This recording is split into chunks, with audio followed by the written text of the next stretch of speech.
Hello കൂട്ടുകാരെ, എല്ലാവർക്കും നമ്മുടെ പുതിയൊരു വീഡിയോയിലേക്ക് സ്വാഗതം. അപ്പോൾ തംബ്നെയിലിൽ കണ്ടതുപോലെ നമ്മൾ ICMAയുടെ സൈറ്റിൽ നിന്നും ഓൺലൈനായിട്ട് ടെക്സ്റ്റ് പർച്ചേസ് ചെയ്യുന്നതാണ് ഇന്നത്തെ വീഡിയോ. അപ്പോൾ അതിന് നമ്മൾ ICMAയുടെ സൈറ്റ് ഓപ്പൺ ആക്കിയിട്ടുണ്ട്. അവിടെ നിന്ന് നമ്മൾ സ്റ്റുഡൻസ് എന്ന് പറയുന്ന സെക്ഷനിലേക്ക് പോവുകയാണ്. അപ്പോൾ സ്റ്റുഡൻസിലെ പോപ്പപ്പ് വിൻഡോ ക്ലോസ് ചെയ്ത് നമുക്ക് ഓപ്പണായി വരുന്ന സ്ക്രീനിൽ ലെഫ്റ്റ് സൈഡിൽ ഓൺലൈൻ ബുക്ക് പർച്ചേസ് അതിൽ ക്ലിക്ക് ചെയ്യാം. അതിനുശേഷം നമ്മുടെ രജിസ്ട്രേഷൻ നമ്പർ നമ്മൾ ടൈപ്പ് ചെയ്ത് കൊടുക്കുക. ഇവിടെ എൻ്റെ രജിസ്ട്രേഷൻ നമ്പർ ഞാൻ ടൈപ്പ് ചെയ്തു. അതിനുശേഷം നമ്മൾ ഏത് ഇയറാണ്, അതായത് ഫൗണ്ടേഷൻ, ഇൻ്റർമീഡിയറ്റ്, ഫൈനൽ, ഇതിൽ ഏത് പാർട്ടിലാണ് അല്ലെങ്കിൽ ഏത് ഗ്രൂപ്പിലാണ് നിങ്ങൾ പെടുന്നതെന്ന് വെച്ചാൽ അവിടെ ക്ലിക്ക് ചെയ്ത് കൊടുക്കുക. ഇവിടെ ക്ലിക്ക് ചെയ്യുമ്പോൾ ഇപ്പോൾ ഇൻ്റർമീഡിയറ്റ് ആണ് ഞാൻ ഇവിടെ സെലക്ട് ചെയ്തത്. അപ്പോൾ എനിക്ക് ഇൻ്റർമീഡിയറ്റിലെ ഗ്രൂപ്പ് 1ഉം ഗ്രൂപ്പ് 2ഉം ആയിട്ടുള്ള എല്ലാ പുസ്തകങ്ങളും ഇവിടെ കിട്ടും. ഇനി ഇവിടെ ഒരു ഓപ്ഷനുണ്ട്, നമുക്ക് സെലക്റ്റീവായിട്ട് ടെക്സ്റ്റ് പർച്ചേസ് ചെയ്യാനായിട്ട് സാധിക്കും. അപ്പം അതെങ്ങനെയാണെന്ന് ചോദിച്ചാൽ, ഇപ്പോഴും നമ്മൾ ഈ ടിക്ക് ഇട്ടില്ലേ, ഇതിൻ്റെ ഇപ്പുറത്തൊരു പ്ലസ് കണ്ടില്ലേ, ഈ പ്ലസ്സിൽ ക്ലിക്ക് ചെയ്യാം. ഈ പ്ലസ്സിൽ ക്ലിക്ക് ചെയ്യുമ്പോൾ നമുക്ക് ഗ്രൂപ്പ് 1 എന്നും ഗ്രൂപ്പ് 2 എന്നും ആയിട്ട് കാണിക്കും. വീണ്ടും ഈ ഗ്രൂപ്പ് 1ലെ പ്ലസ്സിൽ ക്ലിക്ക് ചെയ്യുമ്പോൾ കണ്ടോ, സെലക്റ്റഡ് ആയിട്ടുള്ള പേപ്പേഴ്സ് അല്ലെങ്കിൽ പുസ്തകങ്ങൾ നമുക്ക് ഇവിടെ കാണാനായിട്ട് സാധിക്കും. ഇനി എനിക്കിവിടെ ഈ പേപ്പർ 5 പേപ്പർ 6 വേണ്ടാന്ന് വെക്കുക. അങ്ങനെയാണെങ്കിൽ ഞാൻ ഈ ടിക്ക് മാറ്റിക്കഴിഞ്ഞാൽ ഈ രണ്ട് പേപ്പർ ഒഴികെ, ഈ 2 ടെക്സ്റ്റ് ഒഴികെ ബാക്കി എല്ലാ ടെക്സ്റ്റും എനിക്ക് പർച്ചേസ് ചെയ്യാവുന്നതാണ്. അപ്പോൾ എല്ലാ പേപ്പറും വേണ്ട ആൾക്കാരാണെങ്കിൽ ഇൻ്റർമീഡിയറ്റ് മാത്രം സെലക്ട് ചെയ്യുക.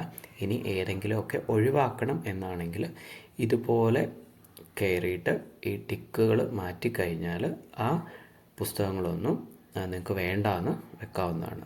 ഇപ്പം ഞാനിവിടെ ഫുള്ള് ടെക്സ്റ്റും സെലക്ട് ചെയ്യുകയാണ്, ഇൻ്റർമീഡിയറ്റിൻ്റെ ഫുള്ളും സെലക്ട് ചെയ്യുകയാണ്. അതിനുശേഷം താഴോട്ട് വരുമ്പോൾ നമുക്ക് പേയബിൾ മോഡ് കാണാനായിട്ട് സാധിക്കും. പേയബിൾ മോഡിൽ നെറ്റ് ബാങ്കിങ് ആണ്, അതായത് ഓൺലൈനായിട്ടാണ് നമ്മൾ പേയ്മെൻറ്റ് നടത്തുന്നത്. സെലക്ട് ചെയ്യുമ്പോൾ നമുക്ക് എത്ര രൂപ ഈ പുസ്തകങ്ങൾക്ക് കൊടുക്കണം എന്നുള്ള എമൗണ്ട് നമുക്കിവിടെ വരുന്നതാണ്. ഇവിടുത്തെ എമൗണ്ട് കാൽക്കുലേഷൻ എന്ന് പറയുന്നത് ഓരോ പുസ്തകത്തിനും 600 രൂപ വെച്ചാണ്. കണ്ടല്ലോ, ഓരോ പുസ്തകത്തിനും 600 രൂപയും അതുകൂടാതെ തന്നെ ഓരോ പുസ്തകത്തിനും 100 രൂപ പോസ്റ്റൽ ചാർജും. ഇത് നമുക്ക് പോസ്റ്റ് വഴിയാണ് വരുന്നത്. അപ്പോൾ ഓരോ പുസ്തകത്തിനും 100 രൂപ വെച്ച് വരും. അങ്ങനെ ഇൻ്റർമീഡിയറ്റിൻ്റെ 9 പുസ്തകമാണുള്ളത്. 9 പുസ്തകത്തിനും കൂടെ 5600 രൂപയാണ് നമ്മൾ പേയ്മെൻ്റ് ആയിട്ട് അടയ്ക്കേണ്ടി വരുന്നത്. അതിനുശേഷം നമ്മുടെ നെയിമും അഡ്രസ്സും ബാക്കി കാര്യങ്ങളൊക്കെ ഫില്ല് ചെയ്യണം. ഞാനത് ഫില്ല് ചെയ്യാം. അപ്പോൾ വേണ്ട കാര്യങ്ങളൊക്കെ ഞാൻ ഫില്ല് ചെയ്തിട്ടുണ്ട്.